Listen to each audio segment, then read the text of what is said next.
देश जो है ना सबसे ज्यादा कंड्यूसिव देश है। पिछले 10 साल में जितना देश बदला है उतना 100 साल में नहीं बदला होगा। आइडिया बहुत अच्छा भी हो और इरादा भी बहुत मजबूत हो तो भी चांसेस है कि आपका बिजनेस फेल हो जाए। कई बार क्या होता है, प्रोडक्ट आप ले आते हो, कस्टमर बोलता है अच्छा है लेकिन मुझको चाहिए नहीं। हम काका को सीईओ नहीं बनाते। Man power can make you super power.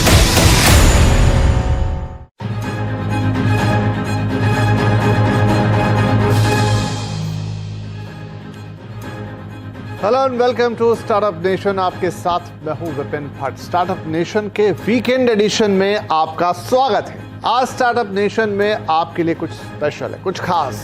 जाने माने motivational speaker, business leadership coach और बड़ा बिजनेस.com के फाउंडर विवेक बिंद्रा ने से हमने लिया है ढेर सारा स्टार्टअप ज्ञान। इस बातचीत को बहुत ध्यान से सुनिएगा क्योंकि इसमें हमारे स्टार्टअप गुरु ने बताए हैं एक सक्सेसफुल स्टार्टअप के सारे गुर। तो आप भी देखिए, सुनिए, समझिए और स्टार्टअप कीजिए।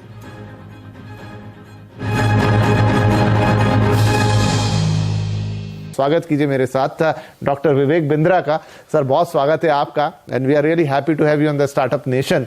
तो सबसे पहला सवाल मैं आपसे यही लेकर आता हूं कि जो इस समय देश का स्टार्टअप है या देश का यूथ है उसके लिए अपॉर्चुनिटीज के जो रास्ते खुल गए आज, क्या वैसा कभी पहले माहौल देश में था या वैसे कभी मौके देश में थे? स्टार्टअप पे जो आपने प्रश्न पूछा, आज पहली दफा ऐसा हुआ है कि कैपिटलिज्म विदाउट कैपिटल का जमाना आया है। ये पहली बार ऐसा हुआ है। और दूसरा, हमारा देश जो है ना मैक्रो इकोनॉमिक्स जो है उसके हिसाब से सबसे ज्यादा कंड्यूसिव देश है आने वाले समय में स्टार्टअप्स को बिल्ड करने के लिए। एंटरप्रेन्योरशिप बहुत जबरदस्त है यहाँ पे। रीजनल एंटरप्रेन्योर्स हैं, उनको ग्लोबल बनना बाकी रह गया है। मॉडल्स बिल्ड करने सीख रहे हैं, थोड़े चेंजेस ला करके उसको स्केल किया जा सकता है।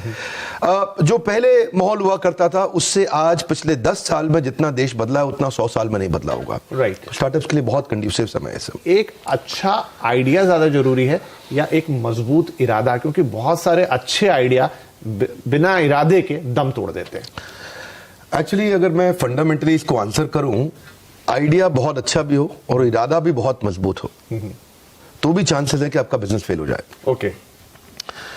क्योंकि फंडामेंटली आपको क्या चाहिए? आपको चाहिए कंज्यूमर की वो बर्निंग प्रॉब्लम जिसको आप सॉल्व करें, जो कस्टमर आपके बिना अपने आप सॉल्व ना कर पाए। ठीक है। पहला फंडामेंटल ये होना चाहिए। अगर आप दुनिया की कोई भी बेस्ट ऑर्गेनाइजेशन को देखें जिसने मोनोपोली क्रिएट करी है मार्केट के अंदर, उसने 2 प्रश्नों का उत्तर दिया है। पहला, कस्टमर की बर्निंग प्रॉब्लम क्या है। दूसरा, ऐसे कैसे सॉल्व करूं कि कस्टमर मेरे बिना अपने आप सॉल्व ना कर पाए। दूसरा थोड़ा लंबा स्टेटमेंट है तो रिपीट करूंगा, ऐसे कैसे सॉल्व करूं कि वो मेरे बिना अपने आप ना कर पाए सॉल्व। ओके। तो वहां से उसके बाद फिर उसको एग्जीक्यूट करने का समय आता है। उसके प्रोडक्ट्स लेने हैं, छोटा छोटा उसके एमवीपी जिसको बोलते हैं मिनिमम वायबल प्रोडक्ट। एमवीपी का साधारण भाषा में अर्थ हो गया कि क्या कस्टमर मुझको एडवांस देने को तैयार है जो मैं नया प्रोडक्ट लेके आ रहा हूं? क्या कस्टमर मुझको थोड़ा डिपॉजिट देने को तैयार है जो मैं प्रोडक्ट लेकर के आ रहा हूं? क्या कस्टमर लेटर ऑफ इंटेंट देने को तैयार है कि मैं आपसे खरीद लूंगा? क्या कस्टमर, क्योंकि कई बार क्या होता है, प्रोडक्ट आप ले आते हो, कस्टमर बोलता है अच्छा है लेकिन मुझको चाहिए नहीं। ये बात होती है। बिल्कुल। तो यही है कि तो जो मैं समझा यहां तक कि सबसे पहले आप प्रॉब्लम को आइडेंटिफाई करें, फिर उसका सॉल्यूशन आप निकालें और फिर ये देखें कि ये सॉल्यूशन कोई आपसे खरीदने के लिए तैयार है कि नहीं। राइट। बहुत अच्छा है। खरीदने के लिए तैयार कस्टमर, हाँ, इन्वेस्टर नहीं अभी। हाँ, कस्टमर। पहले कस्टमर को खरीदने के लिए मेरी कंपनी भी आएंगे बाद में लोग, लेकिन पहले कस्टमर खरीदने को कितना जल्दी तैयार है वो बहुत इंपॉर्टेंट है। क्योंकि देखिए, the dog will decide the dog food. Okay. आपने बहुत अच्छा खाना बनाया, आपने कुकुर को, उस पशु को कहा भाई कुत्ता आ जाओ यार प्लीज खाओ इसको, बहुत अच्छा बनाया मैंने, बहुत पैसा लगाया इसमें, बहुत पौष्टिक है आपके लिए, बट द डॉग में से नहीं यार मेरे को पसंद नहीं है ये खाना। Right. Let the dog decide the dog food. थोड़ा कठोर लगता है सुनने में पर बात बड़ी सरल है। आपका कंज्यूमर का प्रॉब्लम नहीं सॉल्व करना है, उसका बर्निंग प्रॉब्लम सॉल्व करना है। ज्वलंत समस्या नहीं। ये थोड़ा फर्क है इसमें। राइट। तो एक स्टार्टअप के लिए जरूरी है आइडिया ले आओ, इरादा भी ले आओ, लेकिन सबसे पहले एक तो पहले प्रॉब्लम को आइडेंटिफाई करो जो लोग खुद उसे सॉल्व नहीं कर पा रहे हैं, फिर आप उसका सॉल्यूशन लेकर आओ, फिर देखो कि सॉल्यूशन को ग्राहक मिलते हैं कि नहीं मिलते हैं। तो यहां से आपकी शुरुआत होनी चाहिए। जितना बड़ा प्रॉब्लम उतना बड़ा प्रीमियम। जी। अगर आपको देखिए, प्रीमियम 2 प्रकार से है, या तो प्रॉफिट के आपको दृष्टिकोण से प्रीमियम मिल सकता है या मार्केट शेयर के। जितनी बड़ी प्रॉब्लम सॉल्व करेंगे उतना बड़ा प्रीमियम मिलेगा। इसको बोलते हैं हैसल प्रीमियम। ओके। फोकस वहीं करना है सारा। आपने तो वो मूवी देखी अक्षय कुमार की पैडमैन, वहां जाके अमेरिका में क्या बोला, माय कंट्री बिग प्रॉब्लम, वही है फाउंडेशन। ओके, ठीक है। तो चलिए, आप अगर स्टेज पर आ गए तो पहचानेंगे कैसे, कैसे अपने आप को वो टेस्टिंग वाटर में कैसे डालेंगे, कैसे करेंगे कि नहीं भाई ये जो मैं कर रहा हूं ये ठीक है, अब यहां से आगे बढ़ना चाहिए, वो कैसे खुद को आइडेंटिफाई कैसे करेंगे? 7-8 चीजों का ध्यान रखना पड़ता है इसमें। तो अगर कोई बिजनेस को मैं आपको लिटमस टेस्ट करना है, आपने कहा टेस्ट कैसे करें, आइडेंटिफाई कैसे करें, कैसे पहचाने, समझे कि मैं ठीक कर रहा हूं कि नहीं कर रहा। पहला, जो आप बर्निंग प्रॉब्लम सॉल्व कर रहे हैं कस्टमर की, वो सॉल्व करते वक्त कहीं आप वो तो नहीं कर रहे जो बाकी सब पहले से कर रहे थे। That's an important question, right? क्योंकि वहां से जब तक आपका कंज्यूमर एडवांटेज और कॉम्पिटिटिव एडवांटेज दोनों साथ साथ चलेंगे। कॉम्पिटिटिव एडवांटेज क्या है? आसपास को देख के। कंज्यूमर एडवांटेज क्या है? मेरे कस्टमर को बड़े ध्यान से देख के। तो पहला चीज तो ये है कि जो आप प्रॉब्लम सॉल्व कर रहे हैं, ऐसा नहीं कि वो आप सेम चीज कर रहे हो जो सब के सब कर रहे थे। दूसरा, जब आप करते हैं इसको सॉल्व करते वक्त आपको ये देखना है कि क्या मेरे बिजनेस में मैं कितनी जल्दी और किस क्वांटम पे पैसा वापस रिकवर कर पाऊंगा, जो मैं बेसिक इन्वेस्टमेंट इसके अंदर करने वाला हूं, जिसमें दो चीजें हैं, एक है नेगेटिव कैश फ्लो और दूसरा नेगेटिव मार्जिन। ये दोनों को संभालना जरूरी है, क्योंकि हम ना सर्वाइवरशिप बायस में फंस जाते हैं। आप लोग के न्यूज चैनल में, अखबारों में बहुत बढ़िया बढ़िया न्यूज आती है और उसमें जो सर्वाइव किए थे, ओयो, ओला, अक्सर सक्सेस स्टोरी आती है स्टोरी, और वो स्टोरी देख करके लगता है ये तो मैं भी कर लूंगा, ये तो बहुत आसान है। वो सर्वाइवरशिप बायस है। आप उसमें पीछे 10,000 लोगों ने ट्राई किया था तो एक आगे निकला है उसमें। उसको देख करके एकदम से अपने को नेगेटिव मार्जिन और नेगेटिव कैश फ्लो वाले बिजनेस में अचानक नहीं घुसना चाहिए। तो शुरू से, because expansion without margin is committing suicide. So unless आपके पास डीप पॉकेट्स हो, तो कोई भी आपके पास इन्वेस्टर आएगा वो देखेगा पहले कि बिजनेस में कंटिन्यूटी कितनी है, तो उसको बोलेंगे रेकरिंग रेवेन्यू मॉडल। तीसरा चीज, अगर आपके बिजनेस में कंटिन्यूटी नहीं है, रेकरिंग रेवेन्यू नहीं है, कोई ऐसी चीज जो आदमी बार बार खरीदेगा। अब शेव जो है आपको रोज करनी है, आपने रोज स्टूडियो पे आना है विपिन जी, आप शेव किए बिना कैसे आएंगे? तो अब वो रेजर है जो उसके लिए जरूरी है, उसको रोज खरीदना है। क्या आपका प्रोडक्ट ऐसा है जो साल, 2 साल, 5 साल में एक बार लेगा, या फिर वो एक ऑप्शन है कि कंपल्शन है कस्टमर के लिए? बहुत इंपॉर्टेंट चीज है। राइट। आपका प्रोडक्ट एक ऑप्शन है कि कंपल्शन है? आपका प्रोडक्ट ऑक्सीजन है कि नहीं है? फिर इसके बाद ये देखना है जो आपकी जो मार्केटिंग कैंपेन है उसमें influencer, decider, buyer, consumer, initiator कौन कौन है, यानी कि आपका डिसीजन मेकिंग यूनिट कौन है। ऐसा ना हो कि आप जिसके साथ जिसको माल बेच रहे हो वो डिसाइडर ही ना हो, डिसाइडर उसके बिहाफ पे कोई और हो, तो पैसा ज्यादा खर्च हो जाएगा। प्रेस्टीज ने किया था अच्छा काम, एक बार मास्टर स्ट्रोक खेला था, चेस खेलता होगा जरूर, जैसे क्या बोलते हैं शय और माद, जो बीवी से करे प्यार वो प्रेस्टीज से कैसे करे इनकार। राइट। दोनों को पकड़ लिया। अभी पत्नी बोले पति को प्रेस्टीज दिलाओ, बोले नहीं तो तुम प्यार नहीं करते मुझसे। बिल्कुल। तो आपको initiator, influencer, decider, buyer, consumer सबका ध्यान रखना पड़ेगा। कंज्यूमर के फीडबैक लेने की तैयारी करनी पड़ेगी, इसको बोलते हैं इंप्रूवमेंट साइकिल। अगर आप फीडबैक की तैयारी नहीं कर रहे, क्योंकि कस्टमर सिग्नल देता है, अच्छी कंपनी, अच्छा ब्रांड प्रोडक्ट बना देता है। आई say that one more time, क्योंकि मैं गोल्डन स्टेटमेंट दोबारा बोलता हूं। कस्टमर सिग्नल देता है, अच्छा ब्रांड प्रोडक्ट बना देता है। जब कस्टमर सिग्नल देता है, कमजोर ब्रांड उसको इग्नोर कर देता है। कस्टमर आपसे वही मांगेगा जो कोई नहीं दे सकता, और अगर आपने वो दे दिया, हाईएस्ट हेडरूम ऑफ ग्रोथ है, क्योंकि वो कोई दे नहीं सकता। तो आपको ढक्कन खोलना पड़ेगा। अपन क्या बोलते हैं, मेरी ट्रेनिंग प्रोग्राम में बोलते हैं कि जितना ढक्कन मोटा उतना धंधा छोटा। You got to start asking this solution oriented questions. जब आप फंडिंग की तैयारी कर रहे हैं, जब आप अपने इन्वेस्टर की तरफ जा रहे हैं, तो आपको कैसे वो तैयारी करनी चाहिए ताकि आपका जो तीर है वो निशाने पे लगे जाके? बहुत अच्छा। देखिए, इन्वेस्टर के पास जाने से पहले कुछ चीजों को इंपॉर्टेंट समझना है आपको। इन्वेस्टर उस बिजनेस में इंटरेस्ट नहीं लेता जो ट्रांजैक्शनल है नेचर में। जिसमें माल दो पैसा लो, माल दो पैसा लो। अगर आपका बिजनेस का फॉर्मेट जीव जीवस्य जीवनम शास्त्रों में बताया गया है, जब एक जीव का जीवन दूसरे जीव के जीवन पर निर्भर होने लग जाए, जिसको बोलते हैं इकोसिस्टम। इकोसिस्टम तो हम रोज चर्चा करते हैं, आप बिजनेस न्यूज चैनल में करते हैं, हम भी अपने ट्रेनिंग में करते हैं। इकोसिस्टम का फाउंडेशन समझना जरूरी है।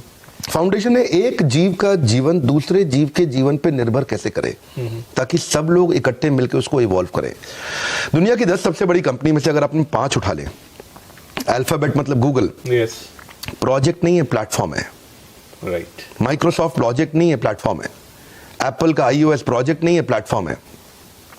फेसबुक प्रोजेक्ट नहीं है, प्लेटफॉर्म है। अगर आप दुनिया की 10 में सबसे बड़ी 5 कंपनी उठा लें तो सब प्लेटफॉर्म्स हैं। वो एक ऐसे इकोसिस्टम है जहां दूसरे लोग मेहनत कर रहे हैं, मल्टी साइडेड ट्रांजैक्शंस हो रही हैं, जिसमें डिस्कनेक्टेड लोग कनेक्ट हो रहे हैं। राइट। अनकनेक्टेड लोग कनेक्ट हो रहे हैं, मल्टी साइडेड ट्रांजैक्शंस हो रही हैं। पता नहीं, ये शायद मैं साधारण भाषा में बोलने का प्रयास कर रहा हूँ उसको। जी, जैसे यूट्यूब है, राइट। मैं यूट्यूब पे इस समय वर्ल्ड का नंबर 1 एंटरप्रेन्योरशिप चैनल है, पर मैं सफल क्यों हुआ उसमें? बड़ी सिंपल सी बात है, यूट्यूब ने एक प्लेटफॉर्म बनाया, राइट। और प्लेटफॉर्म में क्या होता है, कंटेंट कंज्यूमर भी है, कंटेंट क्रिएटर भी है, कंटेंट पे एडवर्टाइजर भी है, और यूट्यूब खुद भी है। साधारण भाषा में, कठोर भाषा में क्या कहते हैं विपिन भाई, कि जुआ खेलने वाला पैसा नहीं कमाता, जुआ खिलाने वाला कमाता है, राइट। तो ये जो प्लेटफॉर्म क्रिएट करता है, हाँ, जो प्लेटफॉर्म क्रिएट कर रहा है ना, वही आगे जा रहा है। इन्वेस्टर ये देखना चाहता है कि क्या आपकी प्रेजेंस के बिना अपने आप आपका धंधा, आपका बिजनेस ग्रो कर रहा है कि नहीं कर रहा, क्या बाकी लोग मेहनत कर रहे हैं आपका बिजनेस ग्रो करने में, जो कि अपने आप ग्रो करे। जब ऐसे फॉर्मेट्स आते हैं तो इन्वेस्टर एकदम एक्साइटेड हो जाता है, अरे कुछ है इसमें, दम है, तो वो सुनता है उसके बाद। नहीं, बड़ी गहरी बात कही आपने। तो आप जब इन्वेस्टर के पास जा रहे हो, जो मैं देखता हूं स्टार्टअप नेशन पे कई इन्वेस्टर्स आते हैं, लेकिन वो मैं सबसे पूछता हूं कि आपके पास जब कोई आता है प्रपोजल लेके, तो आप क्या देखते हो? शायद 100% जवाब आया कि सबसे पहले हम टीम देखते हैं। क्या आप इस बात से एग्री करते हैं? बहुत खूब। रामू काका को सीईओ नहीं बनाते। बहुत सारे छोटे बिजनेसमैन यही कर रहे हैं। वो अपने पुराने भरोसेमंद आदमी को देख रहे हैं, और रामू काका थे उनके, और उसी को लगभग आगे बढ़ाए जा रहे हैं। ये रामू काका गल्ला संभाल लेंगे। बहुत इंपॉर्टेंट है, अकबर ने अपने नवरत्न बिल्ड किए, क्या आपके नवरत्न तैयार हैं? आपकी और man power can make you super power. ये बहुत इंपॉर्टेंट प्रिंसिपल है, क्योंकि देखिए अल्टीमेटली एक एंटरप्रेन्योर को डूइंग से बाहर निकल के एनेबलिंग पे आना है। जब वो, क्योंकि जब तक वो खुद करेगा एक्टिव इनकम है, जब वो एनेबलिंग पे आता है तो पैसिव इनकम है, तो ऑर्गेनाइजेशन ग्रो करता है। तो कैसे आप एक हाई परफॉर्मेंस टीम तैयार करते हैं, वो लीडरशिप कैसे बिल्ड करते हैं जो आपकी प्रेजेंस के बिना बिजनेस को स्केल करने के लिए सक्षम हो। तो चलिए, सब कुछ हो गया, आपने अच्छा आइडिया ले आया, सॉल्यूशन ढूंढ लिया, पैसे भी मिल गए, टीम भी बन गई, धंधा चल निकला। लेकिन बावजूद उसके सर हम देखते हैं कि बहुत सारे स्टार्टअप्स एक समय तक तो बड़ा अच्छा करते हैं, बड़े प्रॉमिसिंग दिखते हैं, लेकिन फिर नीचे चले जाते हैं। क्या गलती होती है? बहुत सिंपल है जी, बड़ा सरल है। एक गोल्डन स्टेटमेंट है, याद रख लें। आज आपके माध्यम से चैनल पे मैं सबको कहना चाहूंगा, जिंदगी भर के लिए याद रखें, पहला प्रोडक्ट फाइनल प्रोडक्ट नहीं होता। Okay, I'll say that one more time. पहला प्रोडक्ट फाइनल प्रोडक्ट नहीं होता। हॉकी की स्टिक पहले नीचे आती है, बाद में ऊपर जाती है। जे कर्व जिसको बोलते हैं बिजनेस में, वो पहले नीचे आता है, बाद में ऊपर जाता है। कोई भी बड़ा ब्रांड जहां से शुरू हुआ था, आज वही प्रोडक्ट नहीं बेच रहा, सब इवॉल्व कर चुके हैं। कोई भी मोबाइल ऐप जो बढ़िया है, वो जो पहले आपने करी थी, उसके बाद कई नए वर्जन आ चुके हैं। इसको बोलते हैं इंप्रूवमेंट साइकिल। 3 प्रश्न चाहिए आपको, what went well, what went wrong, what could be improved. WCBI। क्या अच्छा हुआ, what went well, what went wrong, what could be improved. क्या अच्छा, देखिए दो जो अच्छा बुरा हुआ पीछे देख लिया, अभी क्या चेंज ला सकते हैं, इसको अपन बोलते हैं NNB positive, next new better. Okay, आपका ब्लड ग्रुप क्या है? मेरा बी पॉजिटिव। मेरा है NNB positive. Okay, NNB positive क्या है? Next new better. अपनी टीम को बार बार पूछना है आपस में बैठ के, आओ बैठो, अभी क्या नेक्स्ट करें, क्या न्यू करें, क्या बेटर करें। इसका मंथन करना जरूरी है। महीने में एक दिन तो आपको बैठना ही पड़ेगा कि कस्टमर के सारे टच पॉइंट्स आइडेंटिफाई कर लो। कंज्यूमर किधर से फीडबैक दे रहा है, उन सबको इकट्ठा करो, और next new better, what could be improved, इस पे क्वेश्चन करो। कई बार यहीं से प्रोडक्ट बन के निकल के आएगा। प्रोडक्ट कंपटीशन को देख के नहीं बनाते, कस्टमर के सिग्नल को देख के बनाते हैं। कस्टमर क्या फीडबैक दे रहा है, फीडबैक को फीड फॉरवर्ड में कन्वर्ट करना है। Complain is a gift, catch it. Golden statement क्या है? Complain is a gift, catch it. आपको ये मानना ही पड़ेगा, आपका प्रश्न को मैं समराइज करता हूं उत्तर को मैं, कि मानना ही पड़ेगा कि बिजनेस में प्रॉब्लम आएगी। बिजनेस फेल होएगा क्योंकि पहला प्रोडक्ट फाइनल नहीं होता। तो इसलिए पहले पायलट एक्सपेरिमेंटेशन करिए, स्केल अप नहीं करिए, बिकॉज स्केल किल्स। राइट, एकदम स्केल नहीं करना, कभी भी स्केल किल्स। एकदम पट पट पट पट बिजनेस बड़ा करें। बड़ा बिजनेस में पहले बिजनेस खड़ा करेंगे, बाद में बड़ा करेंगे। हम आपका शुक्रिया कहेंगे, बहुत बहुत शुक्रिया कि आप स्टार्टअप नेशन में आए, आज हमारे स्टार्टअप गुरु बन के, और इस खास स्पेशल एपिसोड में आपने हमारी जो यंग एस्पिरेंट जनता है देश की, जो स्टार्टअप करना चाहती है, कुछ बड़ा करना चाहती है, उनको एक मजबूत इरादा दिया। बहुत बहुत शुक्रिया हमसे बातचीत करने।